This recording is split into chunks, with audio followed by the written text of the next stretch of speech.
This afternoon, there was a prayer meeting organized in memory of the 50 years of the Tibetan uprising. And as you know, I was a witness to all this happened in Tibet. Every up has a down, and every down has a up. If nothing happens in this life, there's next life. So therefore, it's not totally necessary to be totally devastated if everything goes wrong. I thought that was a very strong element that people could keep a certain sense of serenity in a very difficult situation. I personally, I was not a very peaceful person. I was a very angry person when I was young, child. I was very proud also. I used to get so angry that I didn't see anything. I saw everything red. I attacked my opponent, sometimes even twice bigger boys than myself. But I had a technique. I would go with my head at his belly and then beat him with everything, hands, knees, feet, and then bite. And I could beat them. And I was so angry that I couldn't, what can you say? I couldn't feel anything. And it's also a little bit to do with the upbringing in the eastern part of Tibet, Kham. Because there, the most important quality for a person, especially for the boys, is the bravery. You could be very intelligent, you could be very good in any other things, but if you were not brave, you were nobody. So it was so important to be brave. And sometimes the parents fed their child the first meat, the heart of the wild yak, hoping that they will become like wild yak. I also had a piece of that. But I must report that it didn't work.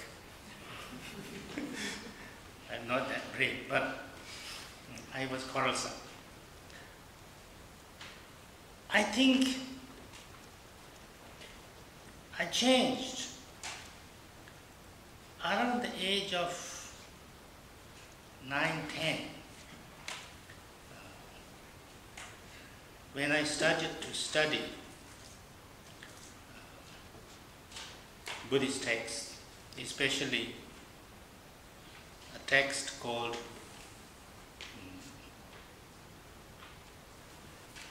Bodhicharya Avatara, entering into the activity of the Bodhisattva.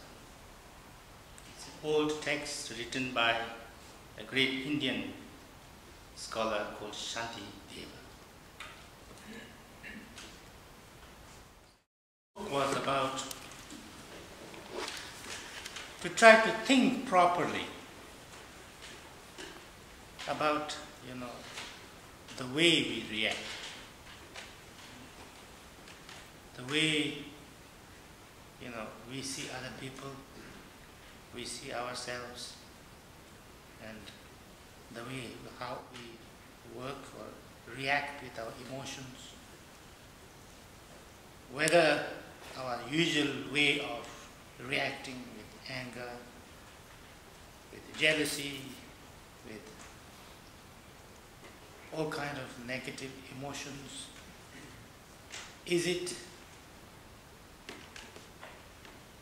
a good way? It's a rational way? Is it a beneficial way to react or not?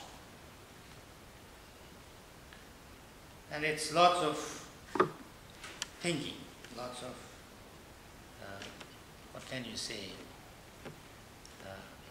internal dialogues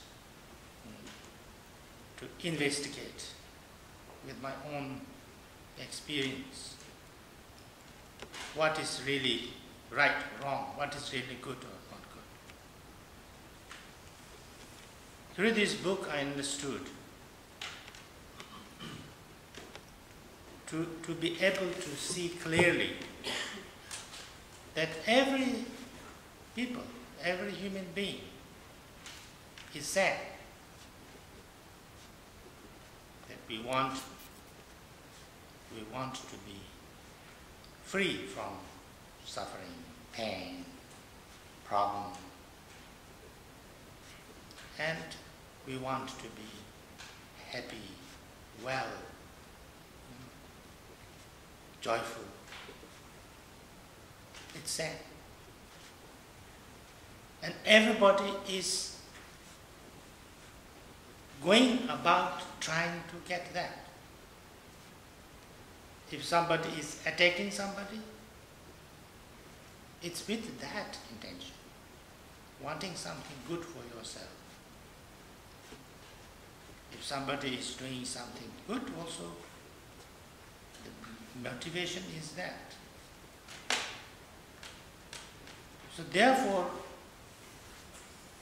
all of us are saying that we are running after our own good all the time. And we are trying to run away from problems, negative things, suffering all the time. That's why we are busy. Whether we succeed or not is another thing. So therefore, when you see everybody more or less exactly like yourself, you have to feel others people's problems and other people's these situations, and you kind of learn how to put yourself in somebody else's situation, shoes. And I found that very important, because when I can put myself in somebody else's shoes and see what that person, why he's doing like this, why he's reacting like this, or what kind of situations he's going in that time, and then you can understand that person much more clearly. And when you understand it clearly, you become much more sympathetic to that person's way of reacting. And I thought that was very important for me, for my life. That you can actually,